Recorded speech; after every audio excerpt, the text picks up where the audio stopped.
और झारखंड में भी आज से विधानसभा के मॉनसून सत्र की शुरुआत हो रही है। झारखंड विधानसभा के मॉनसून सत्र से पहले सत्ता पक्ष और विपक्ष ने पूरी तैयारी कर रखी है। सत्ता पक्ष की ओर से बैठकों का भी दौर देखने को मिला कि किस तरीके से विधानसभा का जो मॉनसून सत्र है उसमें सरकार की स्ट्रेटेजी होगी, किस तरीके से बातें रखी जाएंगी और कौन कौन सी योजनाएं हैं जिसको सदन के पटल पर रखा जाएगा। वहीं दूसरी ओर विपक्ष ने भी पूरी तैयारी कर रखी है कि किस मामले को लेकर, किन मुद्दों को लेकर सत्ता पक्ष से जो सवाल करने हैं और सत्ता पक्ष को घेरने हैं। इन तमाम चीज़ों को देखते हुए बेहद अहम दिन होने वाला है। और आज देखिए शुरुआत हो रही है सत्र की, तो आज का दिन बेहद अहम होगा कि किस तरीके से ये शुरुआत होती है। हमारे साथ अधिक जानकारी के साथ सहयोगी करिश्मा जुड़ी हुई हैं। करिश्मा के पास चलते हैं और उनसे तमाम जानकारियां लेंगे।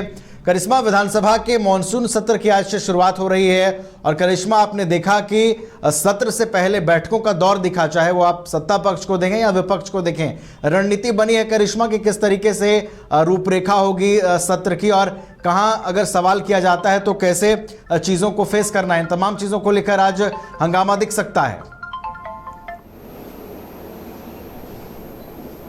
करिश्मा, आपको आवाज मिल पा रही है हमारी? तो झारखंड के विधानसभा के मॉनसून सत्र की आज से शुरुआत हो रही है और इस सत्र में 6 कार्य दिवस होंगे। इस सत्र को इसलिए भी अहम माना जा रहा है क्योंकि इस सत्र में 6 कार्य दिवस होने हैं और सरकार की ओर से क्या कुछ रणनीति होती है, इन 6 कार्य दिवस में जनता के हित की कितनी बातें हो पाती हैं, जनता के हित को कितना सरकार साध पाती है, ये देखना बेहद दिलचस्प होगा, ये देखना बहुत महत्वपूर्ण होगा। हमारे साथ अधिक जानकारी के साथ सहयोगी करिश्मा जुड़ गई हैं। करिश्मा के पास चलते हैं। करिश्मा, बेहद अहम दिन है आज का और देखिए आज से शुरुआत हो रही है, 6 कार्य दिवस होंगे करिश्मा इस पूरे सत्र में।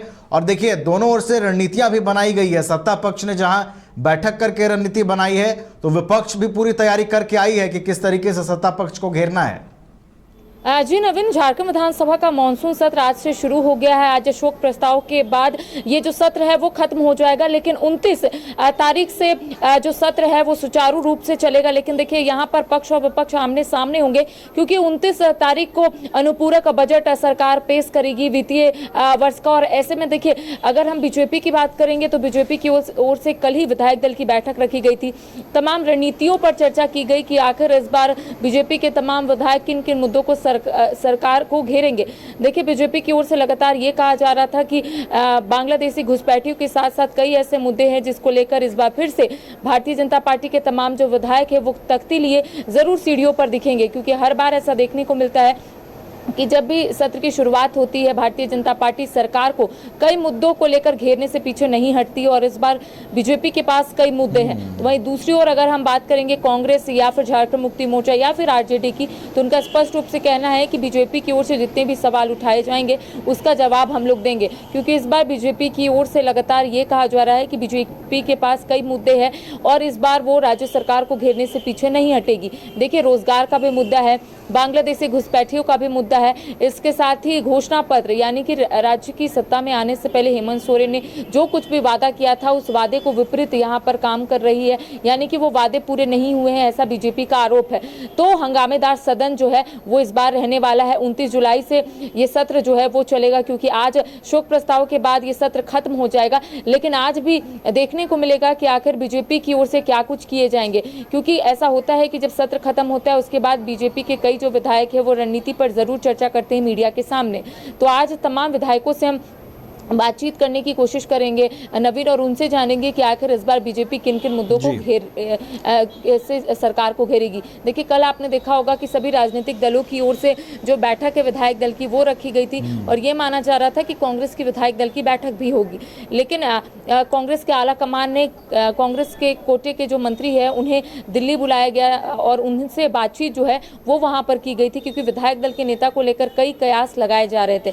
देखिए आज का सत्र काफी महत्वपूर्ण महत्वपूर्ण है, क्योंकि आज शोक प्रस्ताव के बाद ये सत्र जरूर खत्म हो जाएगा। लेकिन ये माना जा सकता है कि आज बीजेपी के कई जो विधायक हैं वो मीडिया के सामने अपनी रणनीतियों को लेकर जरूर चर्चा कर सकते हैं। चलिए, तो कई मुद्दे हैं जिनको लेकर विपक्ष ने पूरी तैयारी कर रखी है सरकार को घेरने की, और आज जब जैसे ही सत्र की शुरुआत होगी, जब विपक्षी नेता विधानसभा पहुंचेंगे तो क्या उनका रुख होता है, किस तरीके की स्ट्रैटेजी होती है, करिश्मा जानने की कोशिश आप करिएगा। लगातार आपके साथ बने रहेंगे।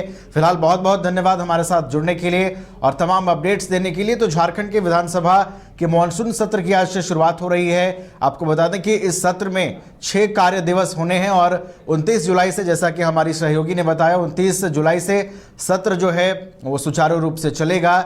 चर्चाओं का दौर देखने को मिलेगा। कई मुद्दों को लेकर पक्ष और विपक्ष के बीच चर्चा होगी और जो सबसे अहम 6 कार्य दिवस होने हैं उसमें जनता के मुद्दे कितने रखे जाते हैं, राज्य के विकास की बातों को कितनी तवज्जो दी जाती है, उस पर कितनी मंत्रणा विधायक करते हैं, इन तमाम चीज़ों को देखना बेहद दिलचस्प होगा।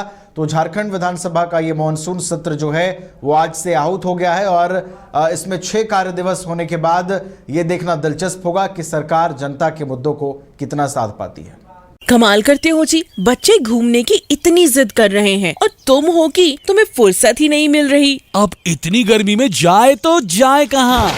इस गर्मी में मस्ती और फन का आ गया है परफेक्ट डेस्टिनेशन, वाइल्ड वादी, जहाँ है water park, bird park, flower park, trampoline park, amusement park, 250 feet लंबा, जिप लाइन और क्रिकेट स्टिमुलेशन का खूबसूरत नजारा। वाइल्ड वादी, 10 माइल चौक, रांची। वाइल्ड वादी यानी अनलिमिटेड फन और अनलिमिटेड मस्ती।